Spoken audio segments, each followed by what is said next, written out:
E aí, pessoal? Tudo beleza? Eu estou fazendo esse vídeo aqui para falar um pouco sobre erros de design, porque os criacionistas, defensores do design inteligente, eles alegam que existe um criador, que este criador ele é perfeito e que ele é o responsável pela criação de todas as formas orgânicas que nós temos hoje. Segundo eles, um projeto tão perfeito, um projeto tão sem falhas como nós temos hoje, ele só pode ter sido fruto de um desenhista igualmente perfeito, igualmente detalhista. Logo, se nós encontrarmos um erro, um único erro que seja, nesta criação, nós chegamos à conclusão que ou esse desenhista não existe, ou então ele não é perfeito. Qual das duas opções você escolheria? Pois é, você concorda comigo que um desenhista perfeito, ele não tem condições de desenhar algo que seja imperfeito, que tenha falhas. O problema é que nós não temos só uma falha. A quantidade de falhas que nós encontramos na suposta criação, no suposto design inteligente, é uma quantidade tão absurda que a simples ideia de que existe um criador perfeito, onisciente, ela cai por terra muito, mas muito rápido. Vamos então aqui a alguns problemas no referido design inteligente, para a gente ver se ele faz algum sentido. Nós podemos começar com asas que não servem para voar, como no caso de avestruzes e no caso de emas. Tem também as galinhas. A asa da galinha não serve para nada, sinto muito. Ali está uma estrutura que, na minha opinião, não faz o menor sentido de existir. Temos também uma estrutura, agora voltando aqui um pouco ao ser humano, no caso do útero masculino. Pois é, homens também têm útero, se você não sabia. É uma forma rudimentar de útero, não serve para nada, completamente inútil, mas ela está ali. Ela existe e ela gasta energia e também está sujeita a doenças. Se existe um desenhista inteligente, ele deveria imaginar que uma estrutura completamente inútil não deveria estar ali. Pela ótica biológica, esse útero ele é perfeitamente explicável e é perfeitamente compreensível que ele esteja ali. O que acontece é que até determinado momento na gestação, todos nós somos mulheres. Todos. A diferenciação que faz com que surjam os homens, ela ocorre muito mais tarde. E ela ocorre tão tarde que algumas estruturas femininas, elas já se formaram. É o caso desse útero masculino, que não deveria estar ali, mas ele está, justamente por causa desse problema na formação, na gestação. E também o caso das mamas masculinas. Por que homens têm mamas? Quem amamenta são mulheres. Homens não deveriam ter mamas. Mas eles têm mesmo assim por causa dessa questão. Até um determinado momento na gestação, todos nós somos mulheres. Logo, algumas estruturas femininas, infelizmente, são carregadas por homens. Temos também alguns problemas nos nossos pés. Nossos pés eles carregam um músculo chamado músculo plantar. Esse músculo ele é o responsável por fazer com que os nossos pés eles fiquem um pouco arqueados. Você consegue mover esse músculo. Algumas pessoas conseguem bem facilmente. Por que esse músculo existe? Existe porque o nosso ancestral, que é o mesmo ancestral dos macacos, eles usavam os pés para se segurar nos galhos de árvores. Pois é, com o passar do tempo, esta função dos pés se perdeu nos seres humanos. Nós não usamos os pés mais para segurar galhos de árvores e também não usamos para segurar nada. Nós usamos os pés apenas para caminhar. Porém, esse músculo ele ficou ali. Para que esse músculo serve hoje? Não serve para nada. Se o ser humano foi criado por um projetista inteligente, esse músculo não deveria existir. Só que ele existe. Tem uma outra questão também nos pés, que são os dedos dos pés. Para que nós temos dedos nos pés?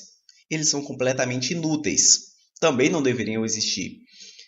Alguns alegam, inclusive, que o dedão do pé, ele ajuda na hora de você se equilibrar. Mesmo assim, eu ainda vejo problemas na existência desses dedos. Por exemplo, eles podem contrair frieiras se você não cuidar deles corretamente, se você não tiver uma boa higiene. Os seus dedos dos pés eles podem ter unha encravada.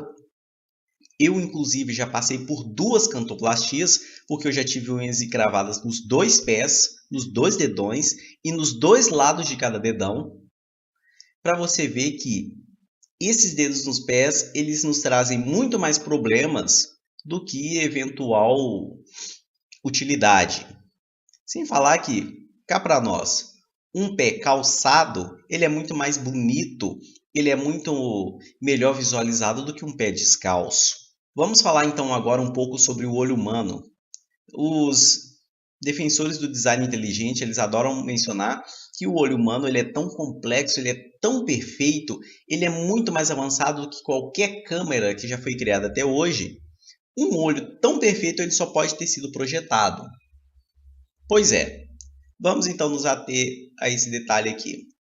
Nossa visão, se você não sabe, ela é capaz de enxergar apenas um pequeno trecho do espectro eletromagnético. A maior parte das ondas eletromagnéticas, e só mencionando a luz é um espectro eletromagnético, essas ondas não são captadas pelo olho humano.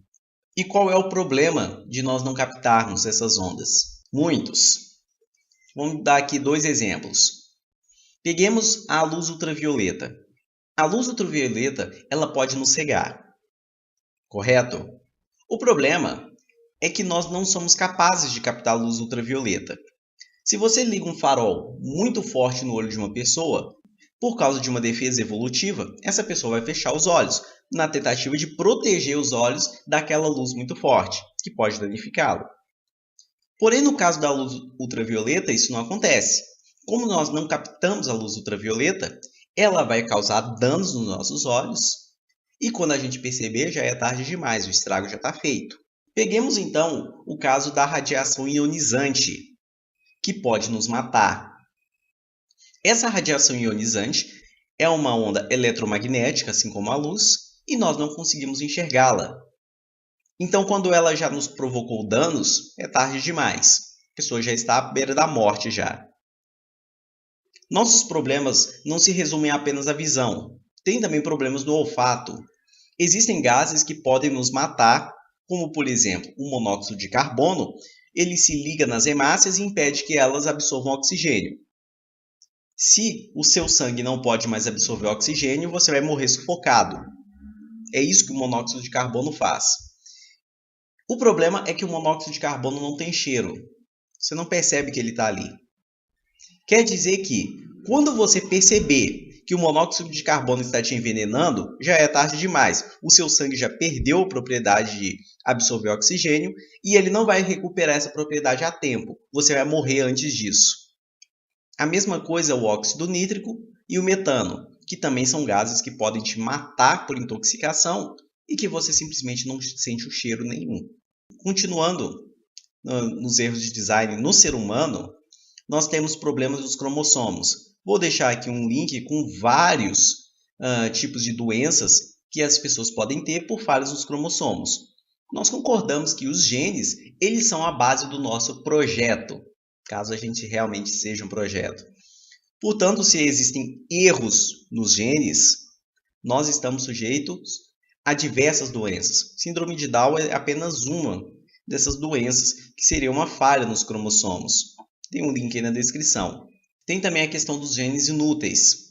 Genes que ou a gente não compreendeu completamente a função, ou eles realmente não servem para nada.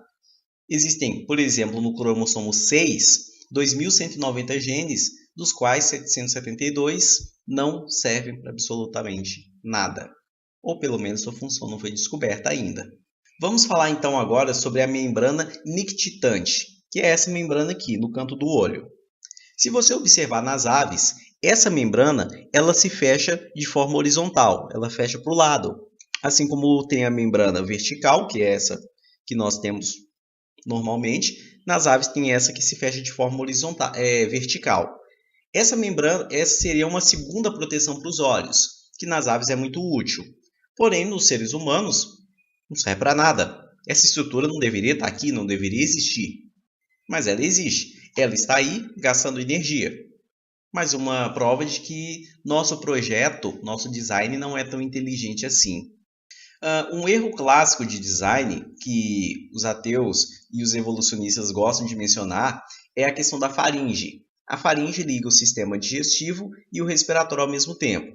Isso cria um problema que, se você ingerir um alimento da forma errada, ele pode parar lá na laringe e pode te matar sufocado. É quando você engasga.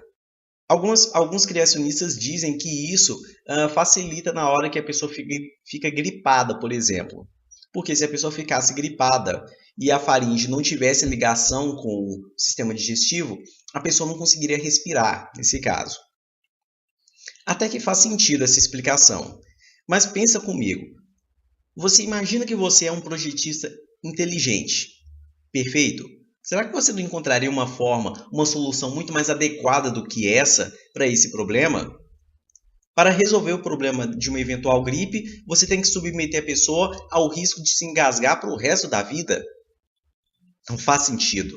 Tem também uma questão nos homens, de novo os homens, sempre os homens, que é a posição da próstata.